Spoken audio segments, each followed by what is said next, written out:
He's going to be stepping outside. I hope you understand. I'm sure you understand about that. So he will step outside during that time as the board's down here shaking hands.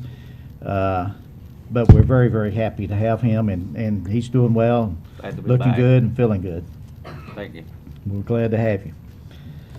Well, of course, we all know that school is out, and certainly we wish each of you a very great, wonderful, and lengthy summer season here.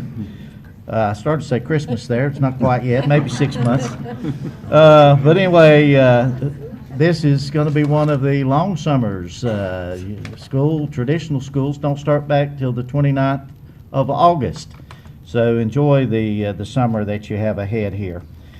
We encourage certainly all the students to read this summer and to stay in practice and be ready to go when August 29th rolls around. We know that Friday was graduation at our 3 traditional high schools, and if you add those as well as the graduates from middle college and the early college, we had probably a record number of graduates in Caldwell County this year. 993 graduates in Caldwell County this year. So that is a great number. South Caldwell had, I think, 429. So that was the biggest graduation that they have had. After that, we had project graduation. That was a great event. A number of us was there and had a lot of fun with that. And probably somewhere in the neighborhood of 550 to 575 students were there. So that was a great event. And certainly thanks to Libby Brown and Lynn Church and to the entire committee that played such an important role in getting that set up, and all the many volunteers that were a part of that.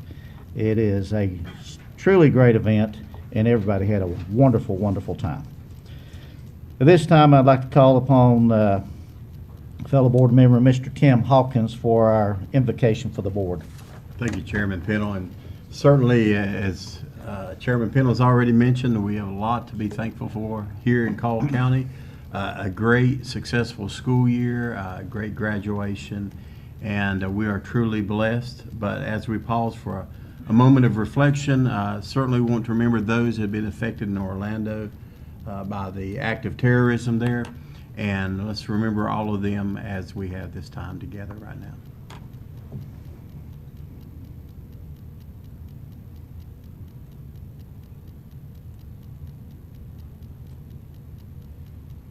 Thank you. Thank you, Mr. Hawkins. Next, we're going to have the Pledge of Allegiance, and we have a 5th grade student, Jackson Mullis, Granite Falls Elementary School, son of Chad and Melinda Mullis. Melinda is with the Finance Department here at the Education Center. So, Jackson, if you'll come forward, and everyone please rise for our Pledge of Allegiance.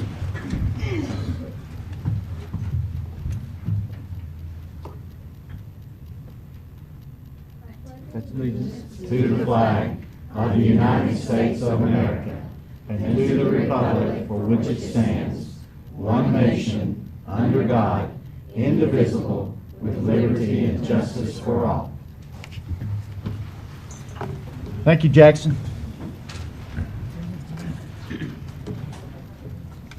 Next on the agenda, we have the approval of the agenda, which the board has had opportunity to review over the last few days.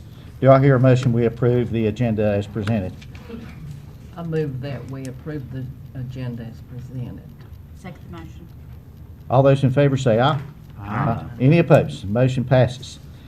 Next, we had a meeting on the 9th of May. Our regular board meeting was held on the 9th of May, and it was followed by a closed session. Here again, the board has had access to the minutes of those 2 meetings. Do I hear a motion that we approve the 2 meetings on May 9th, 2016? Mr. Chairman, I move that we approve both the regular session and closed session minutes from the May 9th meeting. Is there a second? Second. Any comments? All those in favor say aye. Aye. Any opposed? And motion passes. Next is public comment, and as of 4:30 this afternoon, we had not received any request for public comment. Announcements. We have 2 meetings coming up. On June 27th, 2016, just down the road here, we're going to have a special budget session meeting here in the board room, and that will be at 5 o'clock. It is a public meeting. That'll be at 5 o'clock on the 27th of June. Then our regular board meeting will be right here in this room again on July 11th, 2016, 6 o'clock. Okay, the next item is our honors and recognition, and we are very proud of students that are being recognized, and also schools and certainly the teachers that are being recognized. So the board's going to move down. I'm going to ask Libby Brown, Community Relations Director, to come to the podium and announce this, and we'll move down at this point.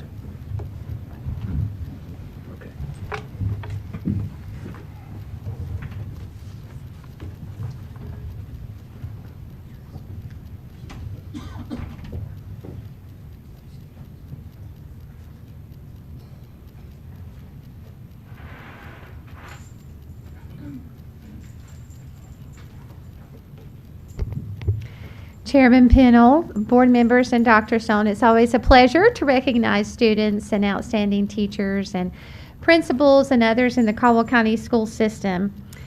This evening we're going to start with the Education Center Art Gallery. And you can see here you have a view on both sides of the boardroom, and you can see the art that's on display beginning tonight through September, because these items will be on display throughout the entire summer. So parents, please feel free to come back and look at your children's artwork at any time. We'd love to have you at the Education Center. So congratulations to the following students who will be featured in the Education Center Art Gallery. And we're going to start with Baton Elementary, 5th grader Abigail Story. Principal Jason Teef Taylor and Jenny Green is the art teacher. So we do know that school is out. so let's see how many brave students will be here tonight. Grace Hauk, 3rd grader, Davenport A+, and Kelly Smith is principal, and Dabney Smith is the art teacher. So I think that Grace may be here. Great.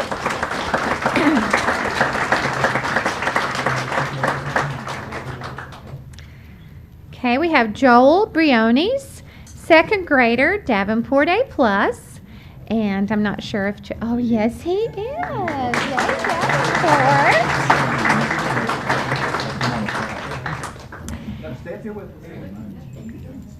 And we have Angel Rivera Rios, 1st grade, Davenport A+. Okay, I don't know, is Angel here, Miss Smith? Okay. So we're going to go to Dudley Shoals Elementary School. Olivia McDarris, 2nd grade. Gwen Roop is the principal, and Alexis Buchanan is the art teacher.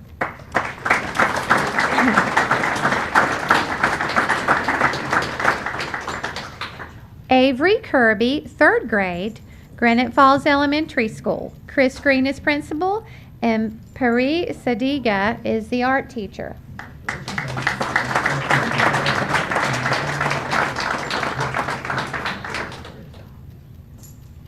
Lorelei Quick, 8th grade, Hudson Middle, Julia Knight principal, and Kelly Woody art teacher. Lorelei? Okay. Tanner Engel, 8th grade, Hudson Middle School.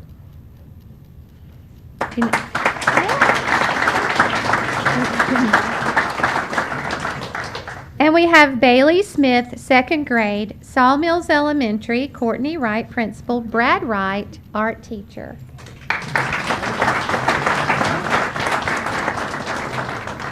Matt Guernsey, freshman, West Caldwell High School. Andy Poole is principal, and Kevin Abey is the art teacher. You know how those high school students are. Once they're out, they're out. Yeah. So we have this fine group of artists in front of us. those two students, I don't think are here. Any other students? Okay, they're not here this evening. Okay. So let's get a great group photo. And if you will look at moms and dads, this is your opportunity. Switch to here. Stay back there. If I keep smiling to the camera, stop.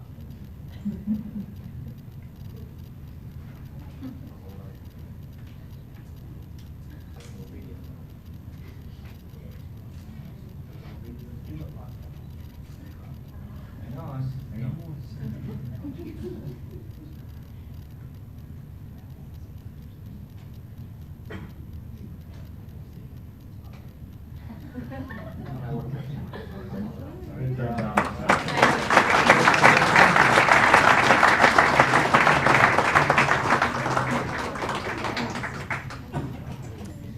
Okay. Should be 3. Okay. The 5th annual Robin's Nest Change for Children campaign surpassed even our wildest dreams. We had a goal of 21,000. The total this year was a collection of mostly coins from children in the school system, and it totaled $26,357.49. So every penny counts. All proceeds will go toward trauma-focused counseling for children receiving services at Robin's Nest Children's Advocacy Center. And of course, we are familiar with Robin's Nest. It's a nonprofit agency that helps local children and youth ages 0 to 18 who have been physically and sexually abused. Since the facility opened in 2011, more than 800 infants, children, or teenagers have received coordinated services for abuse. So you can see why this is near and dear to our hearts in the Caldwell County School System to raise funds to support their mission. We have with us this evening, I think, Kathy Carroll. So I'm going to call Kathy. She's probably hiding from me. She's hiding. Okay. Kathy Carroll is a member of Robin's Nest Board of Directors, and she's the campaign coordinator. She was also our cheerleader throughout the campaign. So we'd like to congratulate the top collecting schools. We're going to start with elementary, Granite Falls Elementary, Chris Green, principal, and Tammy Beck and Anna Church were the campaign coordinators.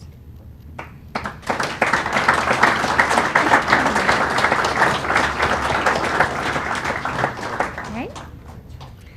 At the middle school level, Hudson Middle School came out on top, just barely, but they made it. Hudson Middle School, Lori Wyke was the campaign coordinator, and Julia Knight is the principal.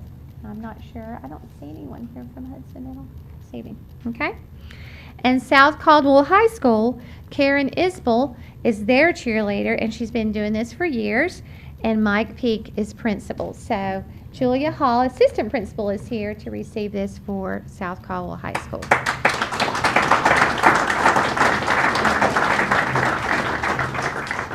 It might be worth noting, South Caldwell raised over $3,000 through their efforts. And how much? 1,400, and Hudson was about It was about 17. No, it was over 2. That's right, 2,000. Kathy, do you want to say anything? Yeah, come on, Pat. All I'd like to say, I don't need to be up there. I've been up there before. I like it back here. All I would say is that I am so proud of the school system for recognizing the value of Robin's Nest and Dr. Stone, who's been so faithful as a board member himself. You need to be proud because your children are learning to be generous, to be philanthropic, to think of other people, and this is perfect evidence of that. What lessons you're teaching. Thank you.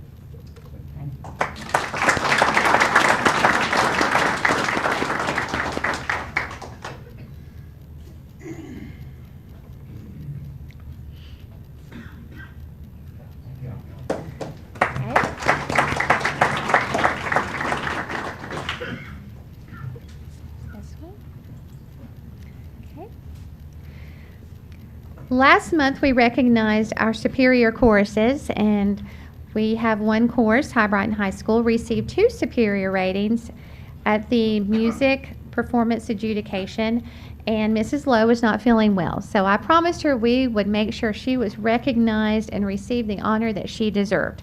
So Alyssa Lowe, if you'll come forward, please. We'd like to recognize High Brighton High's superior performances this evening. Superior rating for High Brighton High School Honors Ensemble,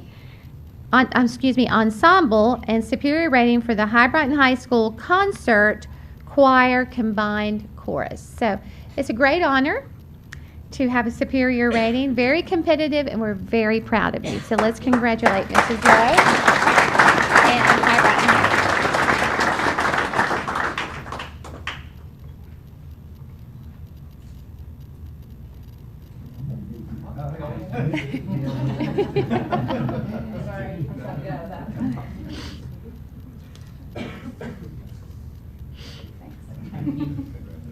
Yes, congratulations.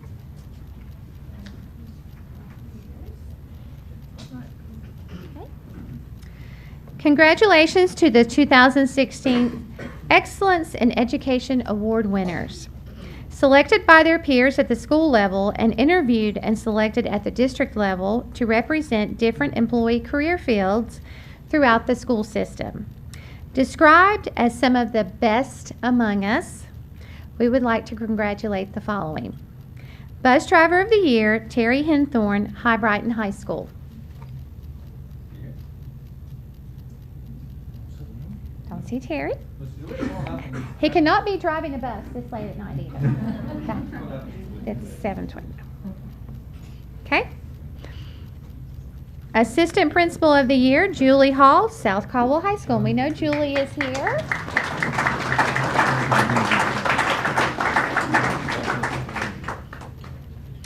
Rookie Teacher of the Year, Matthew Ross, Gamewell Middle School.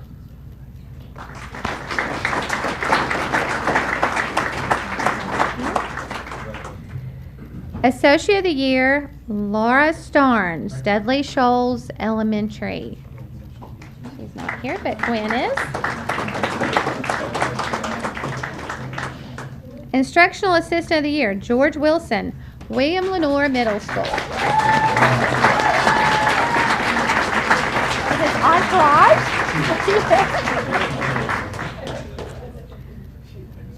Instructional Student Support Employee, Yvonne Smith, West Lenore Elementary and Gamewell Middle School.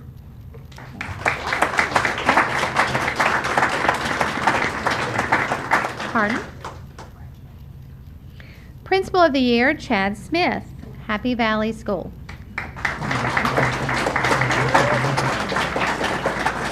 Okay. Teacher of the Year, Jennifer Journey, Granite Falls Elementary.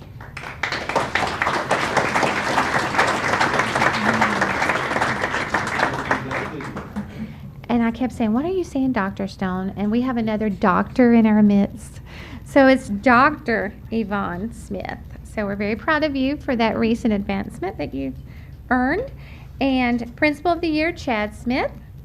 And Teacher of the Year, Jennifer Journey, will compete at the next level for the Northwest Regional of the Year. So we wish you both the best of luck. Yes, very proud of all of you. Congratulations.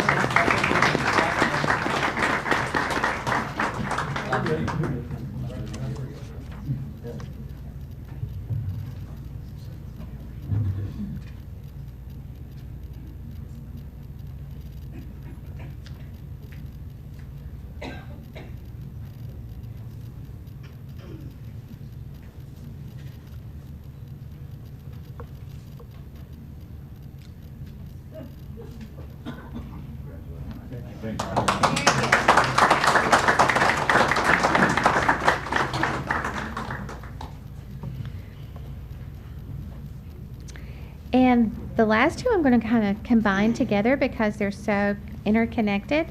Congratulations to Carly Schwartz, a third grade teacher at Davenport A+ School, for being selected as the North Carolina Teacher of the Year. Yeah, NCPTA Teacher of the Year. This honor was given at the North Carolina PTA Convention held in Greensboro recently. So Carly, come forward, please. Yes. The awards ceremony held in Greensboro provided double accolades for Davenport A-plus School with the selection of Carly Schwartz as one of 2 recipients across the state, and the announcement that the school's PTA organization is one of 32 in North Carolina for distinguished achievement. North Carolina PTA President Kelly Langston said the award signifies that the members of a PTA have been actively involved in the promotion and support of the mission and vision of the PTA based on the activities, programs, and accomplishments of PTA. So not only congratulations to Carly, but also congratulations to Davenport A-plus PTA. So Keela Keller, who was the president last year at Davenport, if you'll come forward. And Kelly Smith, principal, who is also a board member of the PTA. And I don't know if AJ Best made it. Did AJ make it down the mountain? Yes, come on down, AJ. AJ also is a big support for us. She is the Northwest Region NC PTA coordinator for us. So join the, you can be part of the picture. So congratulations to Davenport A+.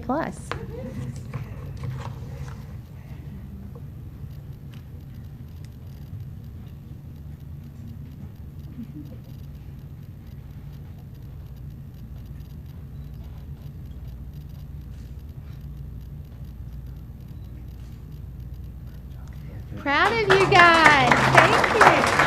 Do you want to say something? Go ahead. Go ahead. Do you mind if AJ says a few words? Go ahead. Hi, not to take up your time, but I just thought that I would bring with us this wonderful little, basically a little write-up that Kelly wrote for Carly, which is what made her win the Teacher of the Year award. Can you all hear me? I don't do very well with my phone. Okay, so I'm just going to read it for you real quick. So this was submitted to NCPTA, and we're very proud in this region. Let me just say this first, that normally anybody close to the high country doesn't receive these awards. They always go east where the PTAs are super strong and that, and we have big numbers of people. So Charlotte, Raleigh, Durham area, that's where these awards normally go. So we are so thrilled to have this closer to the high country and in Caldwell County, so that's wonderful. So this is what was written. Carly Schwartz very adeptly teaches math and reading for 3rd grade. What students and parents remember most about her teaching is science. Since our school started holding the annual science fair, the majority of the winners have been taught by her. At our school carnival last year, she had a smoking bubbles game which illustrated force and motion, smog rings, and chemical reactions with spooky boo bubbles. People participated over and over in these games. Her Valentine's Day party isn't just a Valentine's party, it's a science party with fun experiments such as toilet paper, launchers, used to illustrate kinetic energy. She spends hours researching ways to teach students what they need to know and finding ways to make learning fun, especially in science. Former students go back to her class at times just to talk science. That says a lot about her. She's an inspiration to her students and has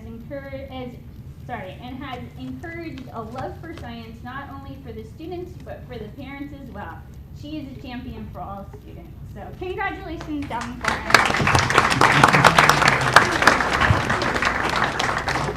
Thank you very much. I think you can see we're very, very proud of those who work in the Caldwell County school system. We have some excellent people, and they do such a fantastic job every day. We're getting ready to go into our business session. Some of you may have dinner plans, or I'm just saying that you're welcome to stay, but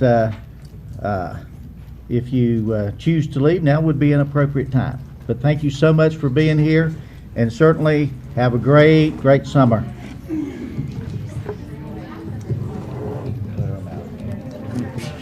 They can't clear out a road now. Trying to cut out as much as I can.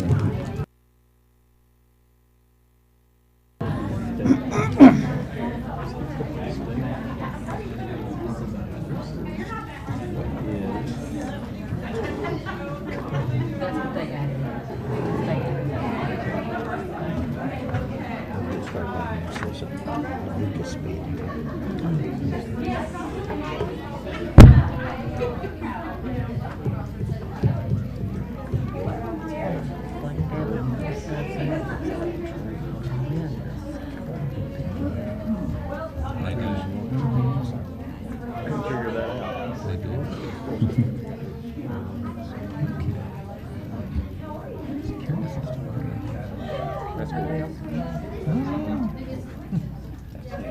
Yeah.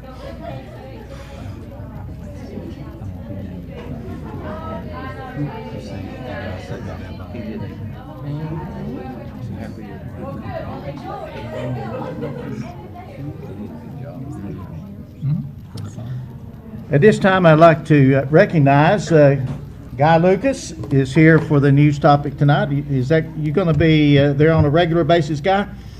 Whenever I have to fill in. No, we're glad to have you here with us tonight. You're welcome anytime. Do you have an idea when an education reporter will be hired? I know I'm putting you on the Next meeting, part by July. 27th. Okay. Oh, good. Very good. Do you need any help interviewing or anything? We'd be more than glad to help. Okay, we're going to continue on with the business section of the agenda, and I'm going to turn it over to our superintendent, Dr. Steve Stone. Thank you, Mr. Chairman, members of the board, and the audience. Just a real quick little reminders. The school system is now operating on a 4-day work week starting this week. That means most or all of our schools and sites will be closed on Friday. The work hours are from 7 until 5:30, so we'll do this until probably the second week in August. We do it for the main reason for saving energy costs. We're able to really make a dent in some of the energy consumption. We had a very good closing of school. You mentioned a couple of great things. We will be looking forward to July when the state shall release statistics and scores. We'll know at that point academically how our students did this year, as well as the graduation rate. So we're expecting some good news coming out of the state soon. For board action, Mr. Chairman, members of the board, we have 2 board policies that have been out for a 30-day comment. We have received no comment on either one of them, so I would like to present them individually. Board Policy 3410, Testing and Assessment. Some changes to that is most of it has been recommended by the state to reflect new laws, but would like to recommend that for approval. We have added in a piece on page 2 about exemptions for exams that we do have some control over. And again, we'd like to recommend approval of Board Policy 3410. Mr. Chair, I move that we approve Board Policy 3410 as presented by Dr. Stone. Second. Any questions, comments? All those in favor say aye. Aye. Any opposed?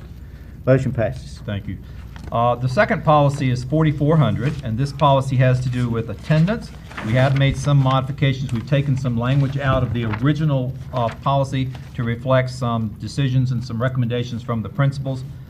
Basically, the biggest change to 4400 now has to do with immunization, and now that we are required by state law that we must allow those children to do makeup work. So that's the main reflection or the main policy change. In 4400, we'd like to recommend approval of Board Policy 4400, attendance. Mr. Chairman, I move that we approve Policy 4400 as presented. Is there a second? Second. Any questions? Comments? All those in favor say aye. Aye. Any opposed? Motion passes. All right. Thank you, Mr. Chairman, members of the board. We would like to put up for 1 month comment period of a variety of board policies.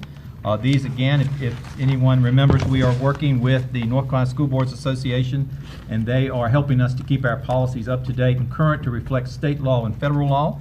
And so we have about 20 policies with small changes. Probably the biggest change has to do with 7650, to how employees are paid back for travel or other employee expenses, reimbursements. Those are the big ones, and it really puts a little bit more teeth into those policies to make sure that we have some internal control over those. So we'd like to recommend that these be placed up for 1 month comment period. Do I hear a motion that the various policies that have been revised by the North Carolina School Boards Association as presented by Dr. Stone, that they be placed on a 1 month comment period? Chairman, I make a motion we put the various policies on a 30-day comment period. Is there a second? Second the motion. Anybody with any questions or comments? All those in favor say aye. Aye. Any opposed? Motion passes. Okay, moving right along, I have two resolutions I would like to suggest to the board that we approve and that we send on to the state of North Carolina, the governor, and our legislative assembly members. The first one is, and I'd like for us to vote separately on these, if possible, Mr. Chairman, a resolution on increasing per-pupil funding and fully funding the public schools in North Carolina. Bear with me.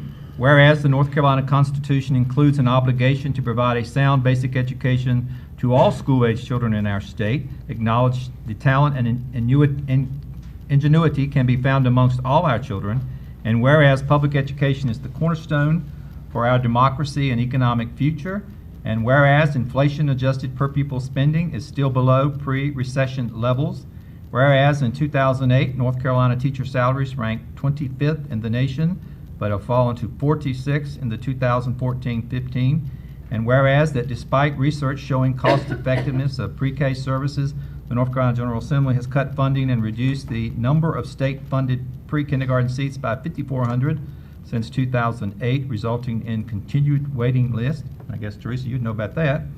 Whereas, that wasn't in the policy, I'm sorry, the resolution. Whereas approximately 60% of public education funding comes from the state, while the remainder is funded by local and federal governments. And now, therefore, be it resolved that the Caldwell County Board of Education calls for the North Carolina General Assembly to fully fund public education in the local education agencies to reflect growth in student needs.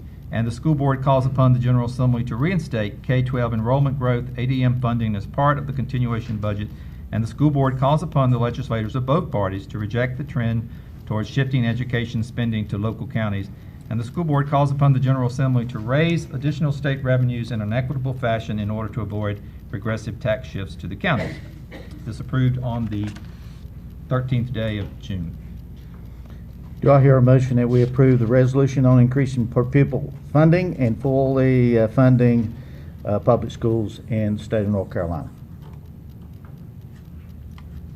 Mr. Chairman, I move that we approve the resolution to increase per pupil funding and fully funding public schools in North Carolina as presented tonight. Thank you. Is there a second? Second. Any comments or questions? All those in favor say aye. Aye. Any opposed? And motion passes. The second resolution is on the AF grading of the public schools in North Carolina. Whereas since evaluating the effectiveness of public schools is important and necessary, whereas such evaluation should be fair and used to improve public education, whereas the A through F grading reflects the level of poverty of public school children in schools more accurately than the potential and growth achievement of those students or the hard work of the school teachers. Whereas the A through F grading inadequately accounts for student growth and other important measures of school quality and bases only 20% of its total score on student growth, and whereas A through F grading creates incentives for schools to serve students on the borderline at the expense of the lowest and highest performing students, and whereas in some states, school-based grading scales and underlying criteria have changed over time, resulting in confusion, inconsistency, and charges of political gamesmanship, including financial scandals, and whereas A through F grading has too often been used to criticize and punish public schools and has not resulted in targeted resources to assist schools and students. Be it therefore resolved that the A through F grading system should be discontinued and replaced with a more detailed report card that includes useful and detailed indicators, including data on college and workforce readiness and school effectiveness in closing achievement gaps, and that such evaluations should provide information to state legislators and local boards of education to develop sound policies and programs instead of punishment, and new policies and programs should provide targeted assistance to local school districts and local board of education to help teachers become more effective and help students improve their achievement. This approved on the 13th day of June 2016. Mr. Chair, I move that we approve the resolution on A through F grading. Is there a second? Second. Any comments? Anyone with a question? All those in favor, say aye. Aye. Any opposed? Motion passes. Thank you, Dr. Stone. You welcome. Next, we have Dr. Trish Johnson, Associate Superintendent for Human Resource Services.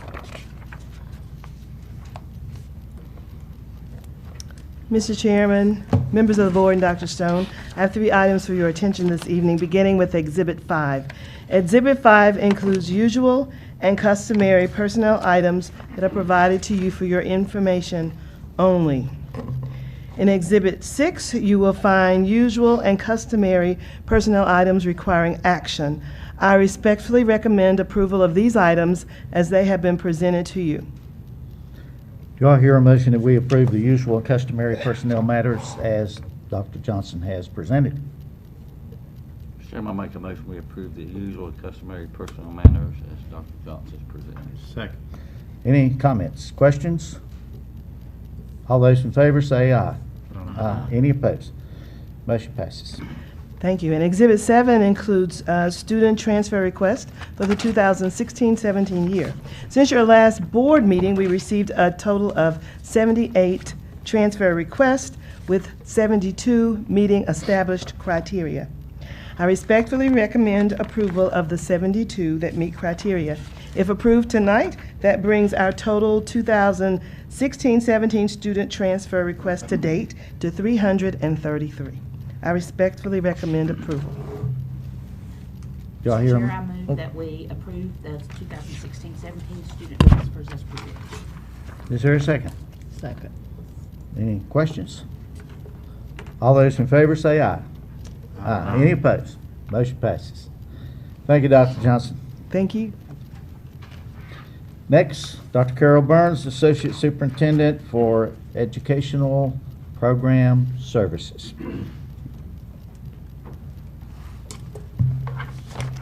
Mr. Chairman, members of the board, Dr. Stone. The first item I have for you is the Career and Technical Education Plan for next year. I'll go over this plan and see if I understand it very well. If not, my backup's over here. Joe's back here to answer all the questions, so I'll pass all the hard ones to her. Let's see if I can get this. I think if they've explained it very well, I have it. You know that the ultimate goal of our Career and Technical Education program is for our graduates to become successful in a career and contributing members of society. So as we go through this, you keep that in mind. This plan includes 8 performance indicators, and when you look at those first ones, I know sometimes you go, not where we want to be, but I want you to know that those items have to do with our concentrators. So let's stop a few minutes and talk about what concentrators are. Concentrators are students who've had 4 units in a pathway, and one of those has to be advanced. So when that's a smaller group of kids than looking at all of them together. So those are concentrators. So Daryl and I talked about that. That helps you understand that a little better, doesn't it? It's a smaller group. However, we want to meet all of those targets, and we're working on them very diligently.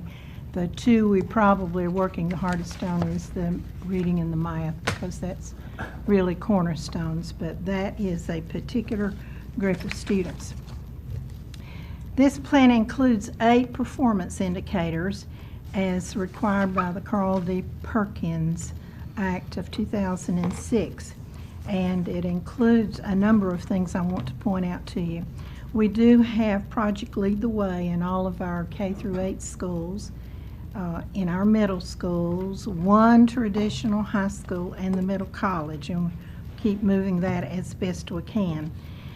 CTE also offers 8 program areas that includes 74 course offerings in 16 career clusters. So I want you to stop and think now. 74 courses they can take.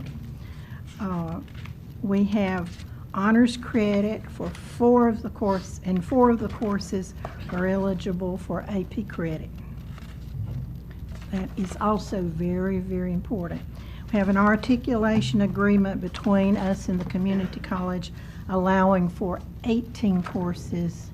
18 courses. I want you to get the number to count for high school and college credit. So the world's wide open for these students. This plan includes 58.8 positions. I want to give you a few statistics to go with that. Our concentrators that you looked at do have a 100% graduation rate, and we had 6,693 enrollments in technical education. Now that's double counting. You know, you might be taking 2 courses, so that's counting them all. And we had 51% of our seniors were concentrators, which is pretty good. 75% of our students earned what is called Career Readiness Certificate, and they earned 1,653 credentials. Now that's double counting too. So our program is very strong. I wanted to point out to you the priorities they have set for next year, because these are important. That will tell you the direction we're trying to go in this program. We will continue our cooperative efforts. We absolutely can't do this program without cooperating with those people around us. Professional development will continue to be an important part of this program, because the teachers have to keep training. What you trained for maybe 10 years ago, you still have to keep training over and over again. We will continue marketing our pathways so the students understand which way they need to go and what they need to take. We'll be trying to get more of those completers, and we will be emphasizing industry credentials. We're working very closely with the STEM industries in our areas, and we are emphasizing entrepreneurship, employability skills, and industry credentials. You see how different that is from maybe 5 years ago. Now that makes it very important for us to work with the Chamber of Commerce, the Economic Development Commission, community schools, and the community college in all of its format there. We'll be working to update the computer labs and have more access to technology. And in the last couple years, great emphasis has been placed on leadership through the student organization. So the Career and Technical Education program has really grown and changed over the last few years. But essentially that is the plan for the next school year. And I want to know if you have any questions. I've done it fast. You can go to the website and read the thick report they've put together. Didn't you say that 75% have to get certificates? Is that of the concentrators, 75% got the silver level or higher recognition, which is a high credential. Right. That's, I mean, that whenever they go to the workforce, that's Yes, something they can they show can to the take workforce. that with them. This is where we're at. Yes. That sort of says, I'm the top of the group. You Right. don't even have to check on me. Right.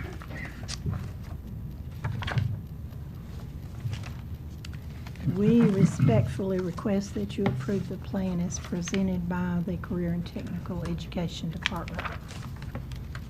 Do I hear a motion that we approve the 2016-2017 Career and Technical Education Local Plan? I'll make a motion we approve the 2016-17 Career and Technical Educational Local Plan as presented. And a second? Second. Any other questions or comments? All those in favor say aye. Aye. Any opposed? Motion passes, Dr. Burns. Thank you.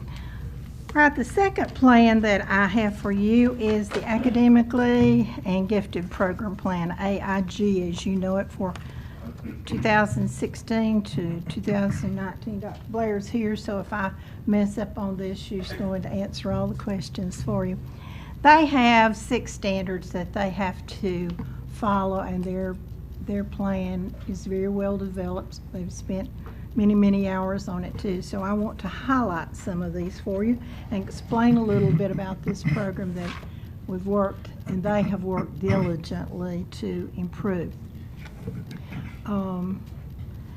There are 3 ways to come into this program. So I will talk about aptitude, achievement or a combined effort. Now, we don't let them use the word IQ. You'll not hear them ever use that word. We use aptitude. So the three ways that you can come into this program. So those are the three pathways. We use a test an aptitude test in the 3rd grade and the 6th grade, one elementary. We do it again, do a test in the 6th grade, and it's the COGAT level 7. But those are the entry point where we really try to find these students. I want to talk a little bit about the differentiated curriculum because this is really what happens in the AIG program. It is intellectually gifted and academically intelligent, and there is a difference in there. So there's a differentiation in the program itself. There are a number of students in the school system who are intellectually gifted, and that means they're at the top of the stack. They're coming in at the 99th percentile, and they're flying high. So you have to really have a great, wonderful program for them. We have a number of students coming in another way who are academically gifted. They're not coming in at the 99th percentile, but they're very intelligent. Many of the students are identified quite early in K2. We do not identify them for the program at that age, but we nurture them. So if you hear them talking about students being nurtured, that means they've been identified early through some of the testing that's being done, such as DIBELS or TRC. They have great potential, so you'll find the teachers polishing that to see if we can, because the name of the game is to identify as many as we can to push them along. So I wanted you to understand that there is a difference in this program. So if you hear somebody say nurtured, that means we're trying to help that student, push that student a little bit and say, come on a little bit and see what can happen here. And at this point, we have 11.67% of the students are in this school system are identified as academically gifted, and that is good because normal is about 10%, so we've done very, very well on that. I think the state funds at 3%. Is that right? Mm-hmm. But that's all right. We keep going. You're not even supposed to say that. Oh, I'm sorry. Part of their work is I wanted you to know that in this program, every single person who's working in this program, we're very proud of that, are licensed. They're all highly qualified, and we do not have a single teacher who is not trained and qualified, including the director. And I think if you check in all the units around us, you will not find that to be true. They do a great deal with STEM training and junior grade books, but I wanted you to know that at this point we have 1,389 identified students in the county, and there are 26 school sites. There are 6 specialists serving the elementary school, 5 middle school, 1 high school, so there are 12 of them. And of course, they want me to say, I will, the teacher of the year is an AIG teacher. They're more than a little bit proud of that one because she works with a couple schools and she was identified, which is great. Lots of partnership with the schools and community.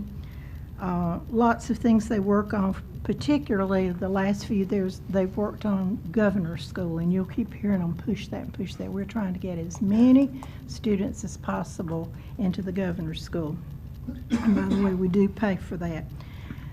They describe their program as fluid and flexible, and we think it really is fluid and flexible.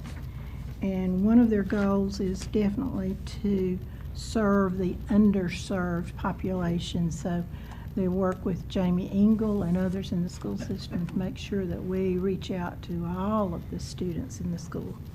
So, their goals for the next year, some of them, here are their big ones. They want to publish a quarterly district-wide newsletter and update their website so it'll be a little more user-friendly. They want to do a differentiation model to be on the website, especially for the regular classroom teachers because they deal with these students too. They want to host a summer camp for high-ability elementary students. and they would like to team up and send a team of people into some of the schools that are high poverty to have a small group of AIG students. And they will be improving this program every year. So I'm going to stop and see if you have some questions about the AIG program.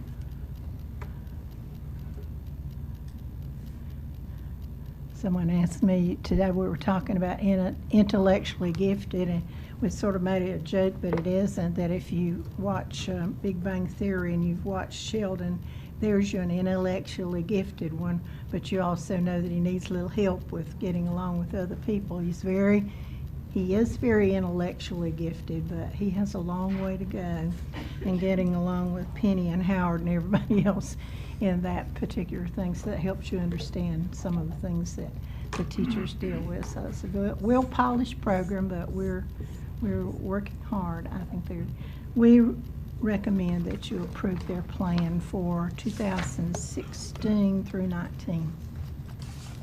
Mr. Chair, I move that we approve the 2016 to 2019 AIG and Advanced Program Plan as presented by Dr. Burns. Thank you. We have a second. Second. Any questions, comments? All those in favor say aye. Aye. Any opposed? Motion passes. Next. Okay. My last task is to bring before you the accountability model for our alternative schools.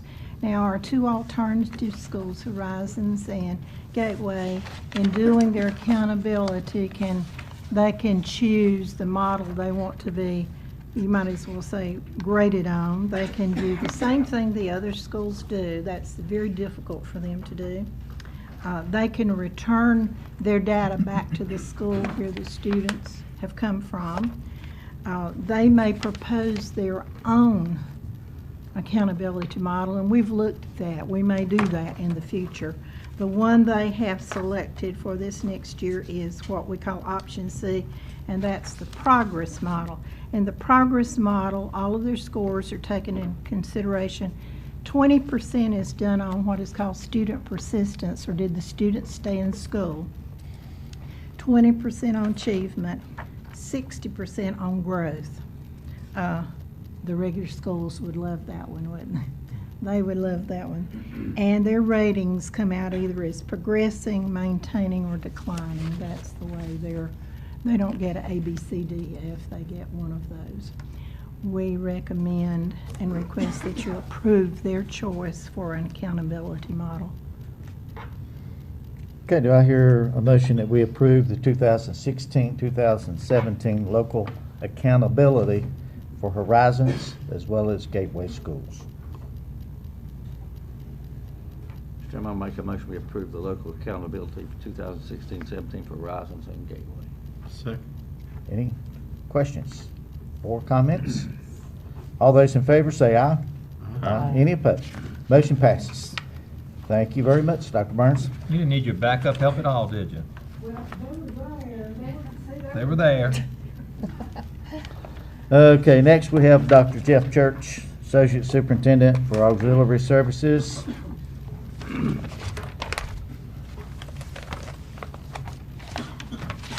Mr. Chairman, members of the board, Dr. Stone. Exhibit 11 is for board information only. I think this is the first time I've ever brought something to you for information only. It is a listing of our of our surplus sales. It shows what the item is, who it was sold to, the amount, and the date that it was sold. This year, we made approximately $14,000 from surplus sales. So I'll entertain any questions that you may have. All right.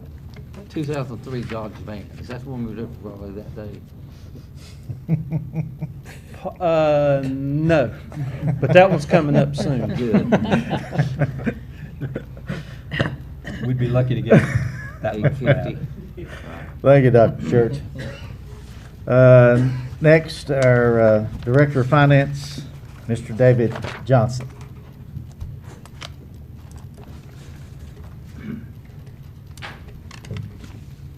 Mr. Chairman, board members, and Dr. Stone, I have a few budget amendments tonight. The State Public School Fund and the Special Grants Fund are through revision number 40. The budget amendment number 16 is for State Public School Fund in the amount of $71,070. It is for state technology interest. Adjustments to the summer reading camp allotment and school bus cameras that were recently approved. Budget amendment number 17 is for the Federal Grants Fund in the amount of $150,724. It's for changes and additions to the MSP, IDEA, and Title I grants. Budget amendment number 18 is an increase for the current expense fund that is for appropriations for the legislative bonuses paid in 15-16 that were not in our original budget. Budget amendment number 19 for capital outlay is for an increase in $3,731,237. One thing I want to make a note on that one, it is for the lease purchase of school buses and the proceeds for the construction of the William Lenore Middle School. These are not checks we're actually going to write, but we have to show them in our budget for our Budget Ordinance Act. And the final one that I have is budget amendment number 20 for Special Grants Fund. It is for the transfer of the CTE Huskins program, Cosmic Grant, and other transfers requested by program directors.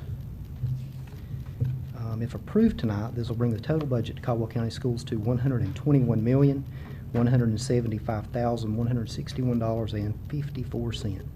I'd like to request these amendments be approved as submitted.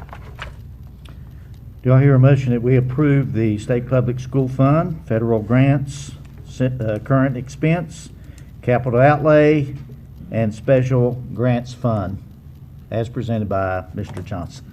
Mr. Chairman, I move that we approve the 5 budget amendments as presented by Mr. Johnson. Is there a second? Second the motion. Any questions or comments? All those in favor say aye. Aye. Any opposed? Motion passes. Great, thank you. Thank you, Mr. Johnson. Mr. Chair, I do have one question for Dr. Church. On the gov deals, are those at certain times of the year, or is it just ongoing whenever stuff's available? Whenever it comes. Okay, and employees can bid on those? Anybody in the world can bid on it. Okay. Yes. Okay. All right. Is it posted prior to having them to where anybody who's interested might? It's, you Bid. just register, so like you would eBay, and you just kind of watch it, and there's all sorts of, find all sorts of items on there. But you have to come, they have to come here to pick it up, so it's, Yes. that's what. That's neat. Thank you. Dr. Stone, do you have any Just, announcements you know, at this just to point? piggyback on something you said earlier, and that is that we are at the end of the school year, and today was the last day for staff members for the 10-month and most staff members, so I wish them a happy, safe summer, and look forward to seeing them back in August. Very good. The board, do I hear a motion that we go into closed session? Chairman Pennell, I make a motion we convene to closed session pursuant to NCGS 143-318.11A1 personnel. Do I hear a second? All those in favor say aye. Aye. Any opposed?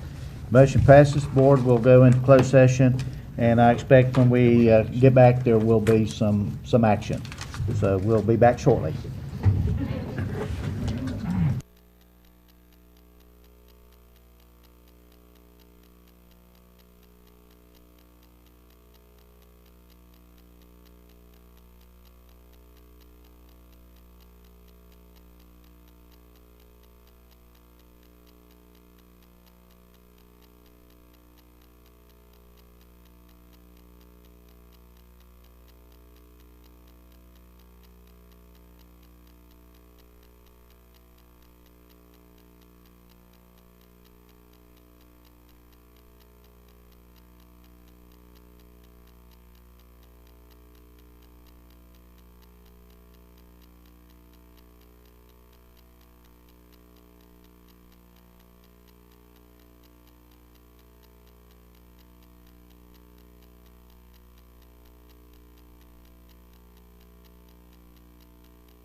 You may have noted on your agenda, and I mentioned earlier, that our next meeting is on July the 11th here at the Education Center. Well, that is not going to be the case.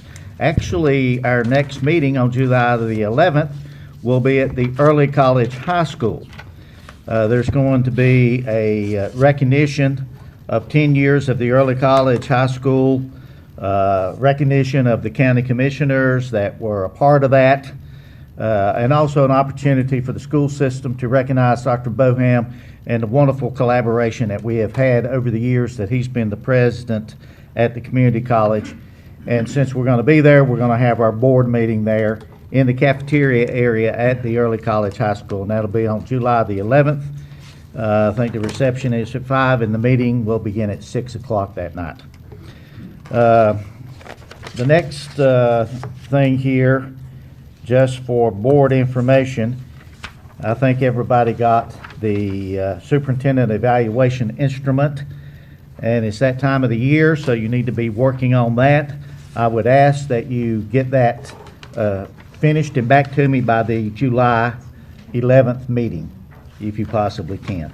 That presentation will be made at our board meeting in August. Okay, this time, Dr. Stone. Mr. Chairman, members of the board, I have 2 administrative appointments I'd like to present tonight. The first is Mr. Ryan Christopher Cooper to be the assistant principal at William Lenore Middle School for a 2-year contract. The beginning date would start August the 22nd of 2016. Mr. Cooper is no stranger to Caldwell County Schools. He's a North Carolina Principal Fellow. He's been working at Baton and W. Schultz this past year and was selected by the interview team with high marks and high regards, and Ryan's here, so we'd like to recommend him for a 2-year contract to William Lenore Middle School as the assistant principal. Mr. Chairman, I make the motion that we appoint Ryan Christopher Cooper to William Lenore Middle School as assistant principal on a 2-year contract. Second motion. Second. Okay. Any questions? And that to begin on August 22. All those in favor say aye. Aye. Any opposed? Motion passes. Ryan, we're going to give you a chance to come up. You make your way on up while I do my second administrative appointment. You have to say hello. Go ahead. We'd like to introduce yourself, Ryan. Mr. Cooper. I apologize. I'm a little sick, but okay, stand over there. Stand one way. If you've ever worked anywhere else with another system and you have a frame of reference, you'll understand this. If you haven't, I'm going to tell you, this is a special place, and I can say that through experience now. It's very unique, the family atmosphere, the unbelievable support from the Ed Center staff and the board. I feel blessed and privileged to be able to work here, and I'm really looking forward to starting at William Lenore. I'm taught middle school, so that's kind of where my heart is. So it'd be good to get back, and I'd like to publicly thank everybody that's helped me with this fellowship, and Mr. T. Teller and Mr. Root for helping me out and being excellent mentors over the last year. So thank you all, and I look forward to being here. Hope you feel better. Thank you.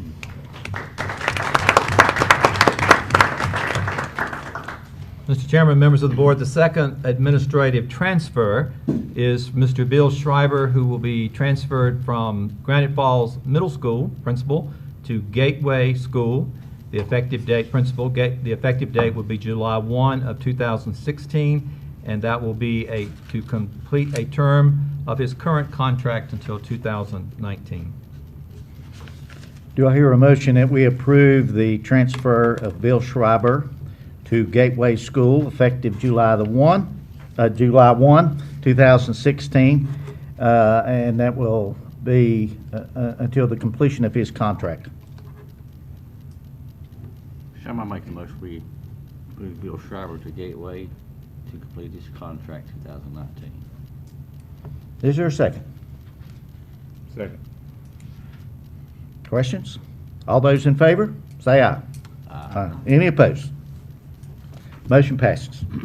Thank you. Okay, the next item on the agenda is the board has had opportunity to review the 2016-2017 listing of board meetings to take place over